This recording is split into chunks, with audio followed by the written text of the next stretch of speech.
জয় শ্রীকৃষ্ণ, রাধে রাধে, জয় মা লক্ষ্মী।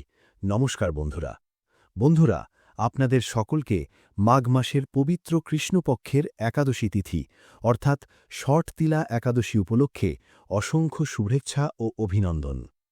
বন্ধুরা, আজকের এই ভিডিওটি অত্যন্ত গুরুত্বপূর্ণ ও জ্ঞানবর্ধক হতে চলেছে, কারণ আজকের এই ভিডিওতে আমরা জানব 2026 সালে ভগবান শ্রীহরি বিষ্ণু ও মা লক্ষ্মীর বিশেষ কৃপা লাভ করে সকল মনোকামনা পূরণকারী এই একাদশী কোন তারিখে পড়ছে, 13 না 14 জানুয়ারি। কারণ এবছর একাদশীর তারিখ নিয়ে মানুষের মধ্যে বেশ বিভ্রান্তি তৈরি হয়েছে। কেউ বলছেন 13 জানুয়ারি, আবার কেউ বলছেন 14 জানুয়ারি একাদশীর সঠিক তারিখ। তার উপর আবার 14 জানুয়ারি মকর সংক্রান্তি পড়ার কারণে মানুষের মধ্যে আরও বেশি কনফিউশন তৈরি হয়েছে। একাদশীর উপবাস রাখা উচিত কিনা, উপবাস করব কি করব না, আর খিচুড়ি রান্না করা ও খাওয়া উচিত কিনা। কারণ একাদশীতে চাল খাওয়া নিষিদ্ধ, আর মকর সংক্রান্তির আর এক নামই হল খিচুড়ি উৎসব। এমন অবস্থায় একাদশী পালন করা উচিত কিনা, খিচুড়ি খাওয়া ও বানানো উচিত কিনা, এই সমস্ত সম্পূর্ণ তথ্য আপনাদের এই ভিডিওতেই পাওয়া যাবে। তাই ভক্তবৃন্দ, আপনাদের কাছে অনুরোধ, এই অত্যন্ত গুরুত্বপূর্ণ ও জ্ঞানবর্ধক ভিডিওটি একটু সময় বের করে শুরু থেকে শেষ পর্যন্ত মনোযোগ সহকারে দেখুন। নিশ্চিতভাবেই আপনার সমস্ত সংশয় ও বিভ্রান্তি দূর হয়ে যাবে। ভক্তবৃন্দ, ধর্মীয় বিশ্বাস অনুযায়ী একাদশী তিথি আগমন হলে তা 2 দিন পালন করা হয়। একদিন সাধু সন্তদের জন্য একাদশী হয়, আর অন্য দিন গৃহস্থদের জন্য একাদশী হয়। তাই আমরা প্রতিবারের মতো এইবারও বৈদিক দৃকসহ অন্যান্য সমস্ত পঞ্জিকা থেকে সঠিক তিথি নির্ণয় করে এনেছি, যাতে আপনি জানতে পারেন আপনাকে কোন দিন একাদশীর ব্রত রাখতে হবে। এর সঙ্গে সঙ্গে আমরা জানব একাদশীর ব্রত কবে রাখবেন, কিভাবে রাখবেন, ব্রতের সময় কোন কোন নিয়ম অবশ্যই পালন করতে হবে। এছাড়াও যেসব বোনেরা পুত্রলাভের কামনা করেন তাদের জন্যেও আমরা বিশেষ কিছু সহজ ও কার্যকরী উপায় নিয়ে এসেছি। এছাড়াও মাঘ মাসের এই অত্যন্ত পবিত্র একাদশীর দিনে কোন কোন খাবার গ্রহণ করা উচিত এবং কোন কোন খাবার ভুলেও খাওয়া উচিত নয়, সেই সম্পর্কেও আমরা বিস্তারিত জানব। পাশাপাশি এই দিনে কোন কোন কাজ অবশ্যই করা উচিত এবং কোন কোন কাজ ভুলেও করা উচিত নয়, সেসব বিষয়েও আলোচনা করা হবে। তাই বন্ধুরা, এই ভিডিওটি শুরু থেকে শেষ পর্যন্ত অবশ্যই সম্পূর্ণ দেখবেন। বন্ধুরা, হিন্দু পঞ্জিকা অনুযায়ী প্রতি মাসে 2টি একাদশী তিথি আসে, একটি কৃষ্ণপক্ষের এবং একটি শুক্লপক্ষের। মাঘ মাসের কৃষ্ণপক্ষের এই ষটতিলা একাদশীর মাহাত্ম্য সব একাদশীর মধ্যে সর্বাধিক বলে মানা হয়। শাস্ত্র অনুযায়ী এই দিনে ভগবান শ্রীহরি বিষ্ণুকে তিল অর্পণ করে পূজা করলে মানুষের সমস্ত পাপ নাশ হয় এবং ব্যক্তি বৈকুণ্ঠ ধামে গমন করেন। এই কারণেই এই একাদশীকে মোক্ষপ্রদায়িনী একাদশী নামেও ডাকা হয়। মাঘ মাসের এই একাদশীকে সকল দোষ নাশকারী ও সকল সুখ প্রদানকারী একাদশী বলা হয়েছে। শাস্ত্রীয় বিশ্বাস অনুযায়ী যে ব্যক্তি এই একাদশীর ব্রত পালন করেন তিনি জীবিত অবস্থায় সমস্ত ভৌতিক সুখ সুবিধা লাভ করেন এবং এই ব্রতের পুণ্যের প্রভাবে ৮৬ লক্ষ জনিতে ভ্রমণ না করে সরাসরি ভগবানের ধাম অর্থাৎ বৈকুণ্ঠ ধামে গমন করেন। এই ব্রতের বিশেষত্ব সম্পর্কে বলা হয়েছে, যদি কোনো ব্যক্তি কোনো কারণে ষটতিলা একাদশীর ব্রত রাখতে না পারেন, তবুও যদি শাস্ত্রে বর্ণিত পদ্ধতিতে ভগবানের পূজা অর্চনা করেন এবং শাস্ত্রে বলা একটি মাত্র বিশেষ উপায় পালন করেন, তাহলেও তিনি ভগবান শ্রীমন নারায়ণ ও মা লক্ষ্মীর অপার আশীর্বাদ লাভ করবেন। ভক্তবৃন্দ, আমাদের শাস্ত্রে একাদশী তিথির গুরুত্ব সব তিথির মধ্যে সর্বাধিক বলা হয়েছে। পদ্মপুরাণ অনুযায়ী এই দিনটি স্বয়ং শ্রী লক্ষ্মীনারায়ণকে উৎসর্গিত এবং এই দিনে পূজা অর্চনা করা অত্যন্ত ফলদায়ক। এছাড়াও ষটতিলা একাদশীতে পবিত্র নদীতে স্নান করা ও দান করা অত্যন্ত শুভ বলে মানা হয়, যার ফলে পাপ থেকে মুক্তি ও পুণ্য ফলের প্রাপ্তি হয়। বন্ধুরা, ভিডিওতে আরও এগোনোর আগে একটি অনুরোধ, আপনি যদি এই একাদশী তিথিতে নিজের ও আপনার সম্পূর্ণ পরিবারের ওপর ভগবান শ্রীহরি বিষ্ণু ও মা লক্ষ্মীর অসীম কৃপা পেতে চান, তাহলে কমেন্ট সেকশনে ওম নমো নারায়ণ লিখে আমাদের চ্যানেলটি অবশ্যই সাবস্ক্রাইব করুন। পাশাপাশি কমেন্ট বক্সে আপনার রাশির নামও লিখে দিন, যাতে আমরা আপনার রাশি অনুযায়ী বিশেষ উপায় জানাতে পারি। যা করলে আপনি আপনার জীবনে ভগবান শ্রীহরি বিষ্ণু ও মা লক্ষ্মীর অপরিসীম কৃপা লাভ করতে পারবেন। বন্ধুরা, শাস্ত্র অনুযায়ী মাঘ মাসের কৃষ্ণপক্ষের একাদশী তিথি ভগবান শ্রীমন নারায়ণকে প্রসন্ন করার সর্বোত্তম তিথি। বিষ্ণুপুরাণ অনুযায়ী এই দিনে জগতের পালনকর্তা ভগবান শ্রীহরি বিষ্ণু ও মা লক্ষ্মীর বিধিপূর্বক পূজা অর্চনা করা এবং কিছু বিশেষ উপায় পালন করলে ব্যক্তিকে সারা জীবন কখনোই লক্ষ্মী কৃপা থেকে বঞ্চিত হতে হয় না। এই দিনে গঙ্গা, যমুনা, সিন্ধু, কাবেরী প্রভৃতি পবিত্র নদী অথবা কোনো পবিত্র পুকুরে স্নান করা অত্যন্ত পুণ্যদায়ক বলে বিবেচিত হয়। পাশাপাশি এই দিনে যে কোনো ব্যক্তি ভগবান শ্রীহরি বিষ্ণুর পূজা অর্চনা করেন এবং আমাদের শাস্ত্রে বর্ণিত এই একটি বিশেষ বস্তু ভগবান শ্রীমন নারায়ণ ও মা লক্ষ্মীর চরণে অর্পণ করেন, তবে শুধু এটুকু করলেই তিনি সম্পূর্ণ একাদশীর ফল লাভ করেন। তবে যদি সব একাদশীর ব্রত পালন করা সম্ভব না হয়, সেক্ষেত্রে কিছু বিশেষ একাদশী যেমন মাঘ মাসের কৃষ্ণপক্ষের একাদশীর ব্রত প্রত্যেক মানুষের অবশ্যই পালন করা উচিত। শাস্ত্রীয় বিশ্বাস অনুযায়ী এই দিনে ভগবান শ্রীমন নারায়ণ যতটা পূজাপাঠ ও উপবাসে প্রসন্ন হন, তার থেকেও বহুগুণ বেশি প্রসন্ন হন শুধু এই একটি বিশেষ দান গ্রহণ করে। তাই আপনি যদি ব্রত ও উপবাস রাখেন তা অত্যন্ত উত্তম, কিন্তু যদি ব্রত রাখতে নাও পারেন তবুও অন্তত শততিলা একাদশীর দিনে এই একটি বস্তু দান করে নিজের ও নিজের সমগ্র পরিবারের সুখ সমৃদ্ধি কামনা অবশ্যই করুন। ভক্তবৃন্দ, এবছর মানুষের মনে বিভ্রান্তি তৈরি হওয়ার আরেকটি কারণ হল এই একই দিনে মকর সংক্রান্তির পবিত্র উৎসবও পড়েছে। একদিকে সূর্যদেবের মকর রাশিতে প্রবেশ, অন্যদিকে ভগবান বিষ্ণুর প্রিয় একাদশী তিথি। এমন পরিস্থিতিতে অনেকেই ভাবছেন একাদশীর ব্রত রাখবেন না সংক্রান্তির উৎসব পালন করবেন।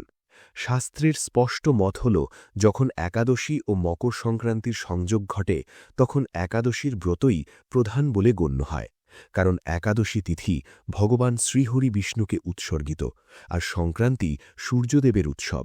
তাই এই দিনে ব্রত রেখে সূর্যদেবকে জল অর্পণ করা এবং ভগবান বিষ্ণুর পূজা করা দুটি সমানভাবে ফলদায়ক, এতে কোনো প্রকার বিরোধ নেই।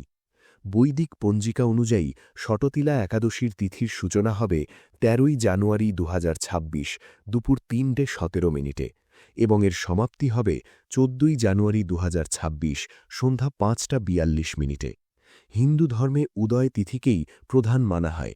সেই কারণে শততিলা একাদশীর ব্রত ১৪ই জানুয়ারি ২০২৬ তারিখে পালন করা হবে। ভক্তবৃন্দ, শততিলা একাদশী ২০২৬-এর পালন করা হবে ১৫ই জানুয়ারি বৃহস্পতিবার সকাল ৭:১৫ থেকে ৯:২১ মধ্যে, কারণ একাদশী তিথি ১৪ই জানুয়ারিতে সমাপ্ত হয়ে দ্বাদশী তিথি ১৫ই জানুয়ারিতে শুরু হবে এবং সেই দিনের সকালবেলার সময়ই পালনের জন্য শুভ। এই ব্রত মাঘ মাসের কৃষ্ণপক্ষের অন্তর্গত এবং এবছর মকর সংক্রান্তির সঙ্গে এর এক বিরল সংযোগ সৃষ্টি হয়েছে। ভক্তবৃন্দ, যখন মকর সংক্রান্তি ও শততিলা একাদশী একই দিনে পড়ে তখন শাস্ত্র অনুসারে আহার, ভোগ ও আচরণে অত্যন্ত সংযম অবলম্বন করা আবশ্যক। ধর্মগ্রন্থে স্পষ্টভাবে বলা হয়েছে যে একাদশী তিথি ভগবান শ্রীহরি বিষ্ণুকে উৎসর্গিত একটি ব্রততিথি এবং এর নিয়ম কোনো উৎসব বা সংক্রান্তির কারণেও ভঙ্গ করা যায় না।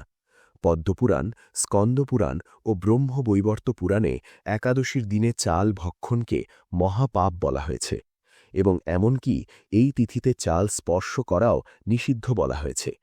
শাস্ত্রীয় বিশ্বাস অনুযায়ী একাদশীর দিনে চালে পাপ তত্ত্বের বাস থাকে।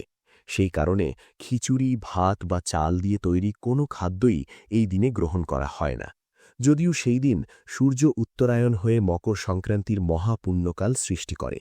মকর সংক্রান্তির নিজস্ব বিশেষ ধর্মীয় গুরুত্ব রয়েছে, কারণ এই দিন সূর্যদেব উত্তরায়ণ হন এবং দান, স্নান ও পুণ্যকর্মের বিশেষ ফল প্রদান করেন। কিন্তু শাস্ত্র এটাও স্পষ্ট করে যে উৎসব আর ব্রতের প্রকৃতি আলাদা। সংক্রান্তি হল উৎসব আর একাদশী হল ব্রততিথি। তাই ব্রততিথির নিয়ম কখনোই উৎসবের কারণে ভঙ্গ হয় না। এই কারণেই যখন সংক্রান্তি একাদশীর দিনে পড়ে তখনও সেই দিনে খিচুড়ি খাওয়ার প্রথা প্রযোজ্য হয় না এবং খিচুড়ি পরের দিনের জন্য রেখে দেওয়া হয়। শততিলা একাদশীর মূল উপাদান হল তিল, চাল নয়। এই একাদশীতে তিল দিয়ে স্নান করা, তিলের উবটান লাগানো, তিল দান করা, তিলের প্রদীপ জ্বালানো এবং তিল দিয়ে ভগবানকে ভোগ অর্পণ করা অত্যন্ত পুণ্যদায়ক বলে মানা হয়। শাস্ত্রে এটাও স্বীকৃত যে এই দিনে তিলের লাড্ডু ভগবান শ্রীবিষ্ণুকে ভোগ হিসেবে অর্পণ করা যেতে পারে, কারণ তিলই এই তিথির প্রধান দ্রব্য এবং এটি পাপ ক্ষয় ও পুণ্যবৃদ্ধির কারণ বলে বিবেচিত হয়। তিল দিয়ে তৈরি ভোগ একাদশীর নিয়মের সম্পূর্ণ অনুকূল, কিন্তু চাল দিয়ে তৈরি ভোগ একাদশীর নিয়মের অনুকূল নয়। একাদশীর মাহাত্ম্য ব্যাখ্যা করতে শাস্ত্রে এই শ্লোকটি পাওয়া যায়। একাদশ্যানো ভুঞ্জিত তণ্ডুলান কদাচন ভঞ্জানো জায়তে পাপী নরকম জাতি নিশ্চিতম। অর্থাৎ একাদশীর দিনে কখনোই চাল খাওয়া উচিত নয়, কারণ যে ব্যক্তি এই দিনে চাল গ্রহণ করে সে পাপের ভাগী হয় এবং নিশ্চিতভাবে নরকগতি লাভ করে। এই কারণেই ১৪ই জানুয়ারি ২০২৬ তারিখে যখন মকর সংক্রান্তি ও শতশিলা একাদশী একসঙ্গে পড়ছে, সেদিন সংযমের সঙ্গে একাদশী ব্রত পালন করা, তিল দান করা এবং তিলের লাড্ডু ভোগ হিসেবে অর্পণ করাই শাস্ত্রসম্মত বিধি বলে মানা হয়। সেই দিনে খিচুড়ি সম্পূর্ণভাবে বর্জন করা উচিত। শাস্ত্র আরও বলে যে একাদশী ব্রতের পারণ দ্বাদশী তিথিতে সূর্যোদয়ের পরে করা হয়। সেই অনুযায়ী ১৫ই জানুয়ারি ২০২৬ দ্বাদশী তিথিতে স্নান, পূজা ও পারণ সম্পন্ন করার পর খিচুড়ি বা চাল গ্রহণ করা সম্পূর্ণ শুদ্ধ, উপযুক্ত ও ধর্মসম্মত বলে বিবেচিত হয়। অতএব শাস্ত্রের সিদ্ধান্ত একেবারেই স্পষ্ট। একাদশীর দিনে তিল প্রধান, চাল নিষিদ্ধ আর খিচুড়ি গ্রহণ করতে হবে পরের দিন দ্বাদশীতে। এই পথই শুদ্ধ, নিরাপদ ও শাস্ত্রসম্মত। দেখুন বন্ধুরা, এবছর মাঘ মাসের পবিত্র একাদশী পড়ছে বুধবার, অর্থাৎ ভগবান শ্রীগণেশের সর্বাধিক প্রিয় দিনে। শাস্ত্রে বলা হয়েছে, যখন বুধবার একাদশী তিথি পড়ে তখন সন্ধ্যাবেলায় ভগবান গণেশ মহারাজকে ১১টি দূর্বা ঘাসের সতেজ ডাঁটি অর্পণ করা উচিত। এছাড়াও এই দিনে ভগবান শ্রীলক্ষ্মী নারায়ণের বিধিপূর্বক পূজা করে যারা ঘরে সত্যনারায়ণ ভগবানের পূজা করেন তাদের ওপর আজীবন ভগবান শ্রীলক্ষ্মী নারায়ণের কৃপা বর্ষিত হয়। এই দিনে প্রথম চেষ্টা করুন সূর্যোদয়ের আগে ঘুম থেকে ওঠার। উঠে স্নানাদি কর্ম সম্পন্ন করে ঘরের মন্দির পরিষ্কার করুন, ভগবানকে স্নান করান, পঞ্চামৃত দিয়ে অভিষেক করুন, তারপর গঙ্গাজল দিয়ে শুদ্ধ করে ভগবানের বিগ্রহ বা ছবিতে হলুদ বসন পরান এবং সুন্দর হলুদ ফুলের মালা অর্পণ করুন। এরপর ভগবান শ্রীলক্ষ্মী নারায়ণ অথবা লাড্ডু গোপালের সামনে বসে একাদশী ব্রতের সংকল্প গ্রহণ করুন। শততিলা একাদশীর দিনে প্রভাতকালে স্নান করে পরিষ্কার পোশাক পরিধান করুন। তারপর পূজাস্থান পরিষ্কার করে ভগবান বিষ্ণুর মূর্তি বা ছবিতে হলুদ বসন পুড়িয়ে স্থাপন করুন। একটি প্রদীপ জ্বালিয়ে হাতে জল, ফুল বা অক্ষত নিয়ে সংকল্প করুন। ওম নমো ভগবতে বাসুদেবায়। এই মন্ত্রটি ১০৮ বার জপ করা বিশেষ ফলদায়ক বলে মানা হয়। চাইলে বিষ্ণু চালিসা বা বিষ্ণু সহস্রনামও পাঠ করতে পারেন। সারা দিন ব্রত পালন করুন। আপনি যদি নির্জল, ফলাহার বা একভুক্ত ভোজনের সংকল্প নিয়ে থাকেন তাহলে সেই অনুযায়ী পালন করুন। সন্ধ্যায় ভগবানের ভোগ নিবেদন করে আরতি করুন। এখন জেনে নিই শততিলা একাদশীর কিছু গুরুত্বপূর্ণ নিয়ম। সকালে উঠে হাতে জল নিয়ে সংকল্প করুন যে আপনি এই ব্রত সম্পূর্ণ শ্রদ্ধা ও নিয়মের সঙ্গে পালন করবেন। তারপর স্নান করে সূর্যদেবকে কালো তিল মিশিয়ে অর্ঘ্য অর্পণ করুন। ছেঁড়া ফাটা কাপড়, ব্যবহৃত সামগ্রী বা এমন কোনো দান যাতে অপমান বা তিরস্কার জড়িত থাকে, এসব দান সম্পূর্ণ নিষিদ্ধ। শাস্ত্রে বলা হয়েছে, অপাত্রে দত্তং দানং দুঃখায় কল্পতে, অর্থাৎ অনুপযুক্ত পাত্রে বা অনুপযুক্ত বস্তু দান করলে তা পুণ্য নয়, বরং দুঃখের কারণ হয়ে দাঁড়ায়। এবার আসি সবচেয়ে গুরুত্বপূর্ণ বিষয়। এই দিনে কোন কাজগুলো করা থেকে বিরত থাকতে হবে। এই দিনের মূল ভাব হল সংযম, পবিত্রতা ও তপস্যা। তাই কামনাপ্রবণ আচরণ, ক্রোধ, লোভ, হিংসা, পরনিন্দা ও অপমান সবই কঠোরভাবে নিষিদ্ধ। নারী পুরুষ সকলেরই চিন্তা ও কর্মে পবিত্রতা বজায় রাখা উচিত। এই দিনে কোনো প্রাণীকে কষ্ট দেওয়া, পশু হত্যা করা বা অকারণে গাছ কাটা বড় দোষ বলে মানা হয়। মাংসাহার, মদ্যপান, অশ্লীল চলচ্চিত্র দেখা, অশালীন লেখাপড়া বা কটু ভাষা ব্যবহার এসব আপনার সমস্ত পুণ্য নষ্ট করে দেয়। বিশেষ করে স্বামী স্ত্রীর জন্য এই দিনে ব্রহ্মচর্য পালন শ্রেষ্ঠ বলে বিবেচিত হয়। যদি সম্ভব হয় একবেলা সাত্ত্বিক আহার বা ফলাহার করুন এবং যতটা সম্ভব সময় ভগবানের ধ্যান ও পূজায় ব্যয় করুন। আরেকটি বড় ভুল হল ক্রোধ ও কটুবাক্য। এই দিনে ঝগড়া, গালাগালি বা পারিবারিক কলহ করলে বুঝে নিন আপনি নিজের ভাগ্যের দরজাই বন্ধ করে দিচ্ছেন। কোনো কঠিন পরিস্থিতি এলেও নীরবতা, শান্তি ও ক্ষমার পথ অবলম্বন করুন, কারণ এই দিনে উচ্চারিত শব্দ ব্রহ্মাণ্ডে প্রতিধ্বনিত হয়ে আপনার জীবনের দিশা নির্ধারণ করে। চতুর্থ ভুল পিপল ও তুলসীর অনুচিত পূজা। এই পবিত্র বৃক্ষগুলির পূজা বিশেষ ফলদায়ক হলেও দুপুর 12টা থেকে বিকেল 4টের মধ্যে পিপল স্পর্শ বা পূজা করা নিষিদ্ধ। শাস্ত্রে বলা হয়েছে এই সময় পিপল বৃক্ষে ব্রহ্মাজি বিশ্রাম নেন, তাই এই সময় স্পর্শ করলে পুণ্যের বদলে পাপ লাগে। এই দিনে ঘর সম্পূর্ণভাবে পরিষ্কার পরিচ্ছন্ন রাখা অত্যন্ত জরুরি। ঝাড়ু ও মোছা দিয়ে ঘর গুছিয়ে নিন। জুতো চপ্পল কখনোই মন্দিরের কাছে বা রান্নাঘরে রাখবেন না।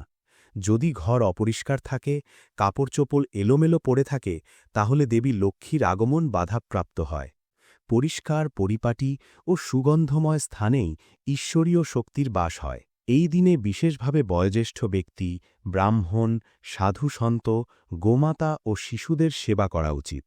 যদি কেউ এই দিনে বাবা-মা, গুরু বা বৃদ্ধজনদের অসম্মান করে, তাহলে লক্ষ লক্ষ পূজা করলেও তার কোনো পুণ্য লাভ হয় না। শাস্ত্রে বলা হয়েছে, যস্য প্রসাদাৎ ভগবতঃ প্রসাদঃ, যস্য অপ্রসাদান্ন কুতপলাভঃ, অর্থাৎ বড়দের সন্তুষ্টিতেই ভগবান সন্তুষ্ট হন। এরপর আরেকটি বড় ভুল হল মিথ্যা বলা, পরনিন্দা করা ও প্রতারণা করা।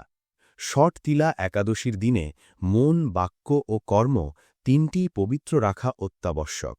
মিথ্যা, ধোঁকা, নিন্দা বা কাউকে অপমান করা এই সব পাপের ফল অনেক সময় সেদিনই প্রকাশ পায়।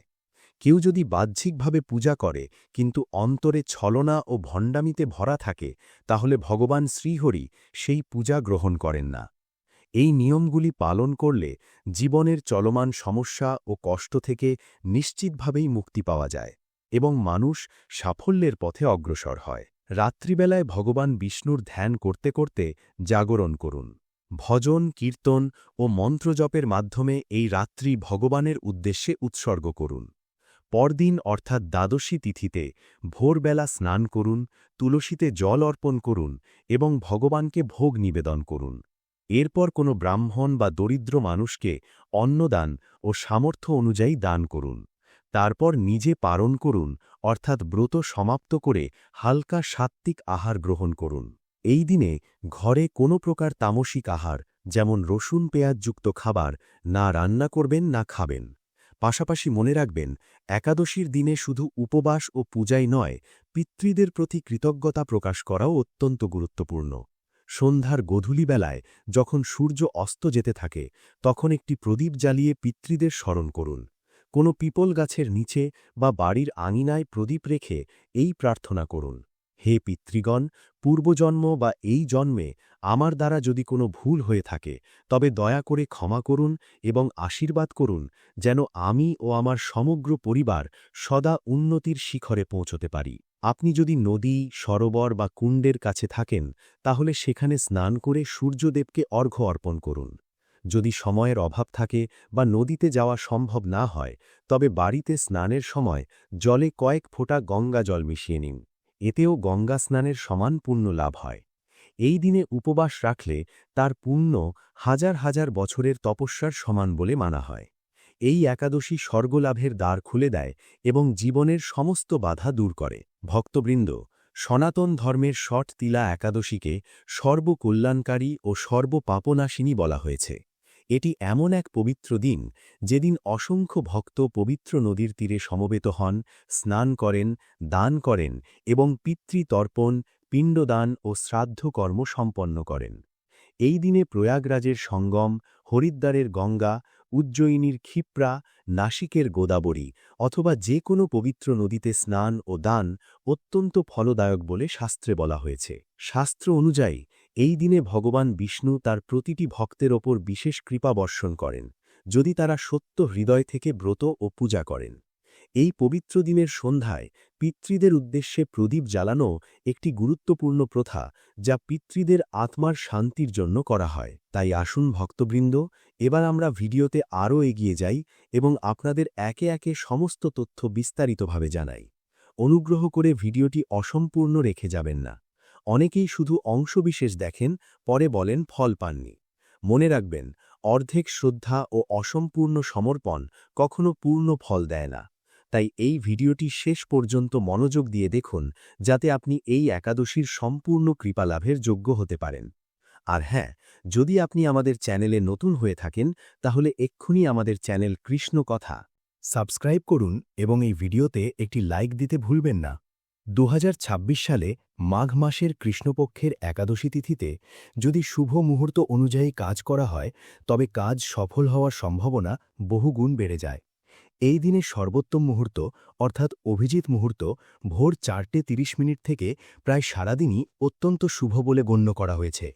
এবার চলুন শর্তিলা একাদশী সম্পর্কে আরও কিছু গুরুত্বপূর্ণ তথ্য জেনে নেওয়া যাক। বন্ধুরা, এই একাদশী স্বর্গলাভের দ্বার খুলে দেয় এবং জীবনের সমস্ত বাধা বিপত্তি দূর করে। এখন আমরা বিস্তারিতভাবে জানব এই অত্যন্ত শুভ ও পুণ্যদায়ক শর্তিলা একাদশী ও মকর সংক্রান্তির দিনে কোন কোন বস্তু দান করা উচিত, কোন কোন বস্তু দান করা উচিত নয়, এবং এমন কোন কাজ আছে যেগুলো এই দিনে কোনো নারী বা পুরুষেরই ভুলেও করা উচিত নয়। ভক্তবৃন্দ, শর্তিলা একাদশীর নামই তিলের সঙ্গে যুক্ত। পদ্মপুরাণ ও বিষ্ণু ধর্মোত্তর পুরাণে স্পষ্টভাবে পড়া হয়েছে, এই একাদশীতে তিল দিয়ে স্নান, তিলের উপটান, তিলের হোম, তিল দান, তিল ভক্ষণ এবং তিল মেশানো জল পান, এই সব কিছুই বিশেষভাবে পুণ্যদায়ক। অন্যদিকে মকর সংক্রান্তির প্রধান তত্ত্ব হল সূর্যোপাসনা ও দান, যেখানে তিল, গুড়, উলের কাপড়, পাত্র ও অন্নদানের বিশেষ গুরুত্ব রয়েছে। কিন্তু যখন মকর সংক্রান্তি একাদশীর সঙ্গে একত্রে আসে, তখন শাস্ত্র স্পষ্টভাবে জানিয়ে দেয়, একাদশীর দিনে চাল এবং চাল দিয়ে তৈরি যে কোনো খাদ্য সম্পূর্ণ নিষিদ্ধ। শুধু খাওয়াই নয়, অনেক পরম্পরায় এই দিনে কাঁচা চাল দান করাও বর্জিত বলা হয়েছে, কারণ দানকারীও সেই অন্নের স্পর্শে দোষের ভাগী হতে পারেন। এই বিশেষ সংযোগযুক্ত দিনে সবচেয়ে শ্রেষ্ঠ দানের বস্তু হল তিল। তিল কালো হোক বা সাদা, দুটোই শাস্ত্রসম্মত, তবে কালো তিলকে বিশেষভাবে পাপনাশক ও পিতৃতৃপ্তিদায়ক বলা হয়েছে। তিলের সঙ্গে গুড় মিশিয়ে দান করা মকর সংক্রান্তির মূল রীতি এবং শর্তিলা একাদশীর কারণে এতে কোনো দোষ হয় না, কারণ তিল একাদশীরও প্রধান উপাদান। তিল লাড্ডু, তিল গুড়ের চিক্কি বা তিল মেশানো পাত্র দান করলে দিনের পুণ্য বহুগুণ বৃদ্ধি পায়। খেয়াল রাখতে হবে, যিনি নিজে নির্জল বা ফলাহার ব্রতে আছেন, তিনি দানের বস্তু প্রস্তুত করার সময় তার স্বাদ নেবেন না এবং সম্পূর্ণ শুদ্ধতা বজায় রাখবেন। এছাড়াও এই দিনে উলের পোশাক দান অত্যন্ত শুভ বলে মানা হয়। শীতকালের কারণে কম্বল, শাল, সোয়েটার, টুপি ইত্যাদি দান বিশেষ ফল প্রদান করে এবং এতে একাদশীর নিয়মের কোনো বিরোধ নেই। শাস্ত্রে বলা হয়েছে, এই দিনে যে ব্যক্তি কোনো দরিদ্র মানুষকে শীত থেকে রক্ষা করার বস্তু দান করেন, তার ওপর সূর্যদেব ও ভগবান বিষ্ণু উভয়েরই কৃপা একসঙ্গে বর্ষিত হয়। তামা বা পিতলের পাত্র, বিশেষ করে জলভর্তি তামার লোটা, সূর্যোপাসনার সঙ্গে যুক্ত দান হিসাবে বিবেচিত হয় এবং একাদশীতে এটি নিষিদ্ধ নয়, তাই নির্দ্বিধায় এর দান করা যায়। গুড় দানও এই দিনে গ্রহণযোগ্য, কারণ গুড় সূর্যের সঙ্গে সম্পর্কিত এবং তিলের সঙ্গে এর সংযোগ অত্যন্ত শুভ ফল প্রদান করে। গঙ্গাজল বা শুদ্ধ জলে তিল মিশিয়ে ব্রাহ্মণ বা যোগ্য পাত্রকে দান করা কিংবা নিজে স্নানের সময় ব্যবহার করা উভয়ই শাস্ত্রসম্মত। একইভাবে ফল, শুকনো ফল, চীনাবাদাম, রেউড়ি ইত্যাদি, যেগুলো তিল ও গুড়ের সঙ্গে সম্পর্কিত, দানযোগ্য বলে মানা হয়। গরুকে সবুজ ঘাস বা তিল মেশানো গুড় খাওয়ানাও অত্যন্ত পুণ্যদায়ক বলে মানা হয়, কারণ এতে গোসেবা ও দান দুটিরই ফল একসঙ্গে লাভ হয়। এখন প্রশ্ন আসে, এই দিনে কোন কোন বস্তু দান করা উচিত নয়? শাস্ত্রে সবচেয়ে স্পষ্ট নিষেধাজ্ঞা রয়েছে চাল এবং চাল দিয়ে তৈরি যে কোনো বস্তু নিয়ে। মকর সংক্রান্তিতে অনেক স্থানে খিচুড়ি দান ও ভোজনের রীতি থাকলেও যখন সেই দিন একাদশীর সঙ্গে যুক্ত হয়, তখন চাল খাওয়া যেমন সম্পূর্ণ নিষিদ্ধ, তেমনি চাল দান করাও পরিহার করা উচিত। শাস্ত্র এই ক্ষেত্রে নির্দেশ দেয়, খিচুড়ি দান বা ভোজন দ্বাদশী তিথিতে করা উচিত, যাতে মকর সংক্রান্তির পুণ্য অটুট থাকে এবং একাদশীর নিয়মও ভঙ্গ না হয়। একইভাবে গম, যব বা অন্যান্য শস্যের দান যদি চালের সঙ্গে মিশ্রিত হয় তাহলে সেই ক্ষেত্রেও বিশেষ সতর্কতা অবলম্বনের পরামর্শ দেওয়া হয়েছে। এই দিনে মাংস, মদ, রসুন, পেঁয়াজ, ডিম ইত্যাদি তামসিক বস্তু দান বা ভোজন সাধারণভাবেই নিষিদ্ধ, আর একাদশীর কারণে এই নিষেধাজ্ঞা আরও কঠোর হয়ে যায়। তেল, বিশেষ করে সর্ষের তেল, কিছু অঞ্চলে সংক্রান্তিতে দান করা হলেও ষটতিলা একাদশীর দিনে তিল ছাড়া অন্য তেলের দান নিয়ে মতভেদ রয়েছে। তাই শাস্ত্রসম্মত পথ হল দানকে শুধুমাত্র তিল ও তিলজাত বস্তুতেই সীমাবদ্ধ রাখা। নমক দানও একাদশীর দিনে সাধারণত এড়িয়ে চলতে বলা হয়, কারণ ব্রতে লবণ বর্জিত। এই বিশেষ সংযোগযুক্ত দিনে দান করার সময় মনের শুদ্ধতা সবচেয়ে গুরুত্বপূর্ণ বলে শাস্ত্রে বলা হয়েছে। শুধু দানের পরিমাণ বা মূল্য নয়, বরং দানের পেছনের ভাবনা, শ্রদ্ধা ও নিয়ম পালনকেই শাস্ত্র সর্বাধিক গুরুত্ব দেয়। এও বলা হয়েছে, একাদশীর দিনে দান সকালে স্নান করে সূর্যকে অর্ঘ্য প্রদান ও ভগবান বিষ্ণুর স্মরণ করার পর করা উচিত, যাতে দানের ফল অক্ষয় হয়। মকর সংক্রান্তির কারণে সূর্যোপাসনার গুরুত্ব আরও বেড়ে যায়। তাই তামার পাত্রে জল, তিল ও লাল ফুল দিয়ে সূর্যদীপকে অর্ঘ্য প্রদান করে তারপর দান করা অত্যন্ত শুভ ও ফলদায়ক বলে শাস্ত্রে বিবৃত।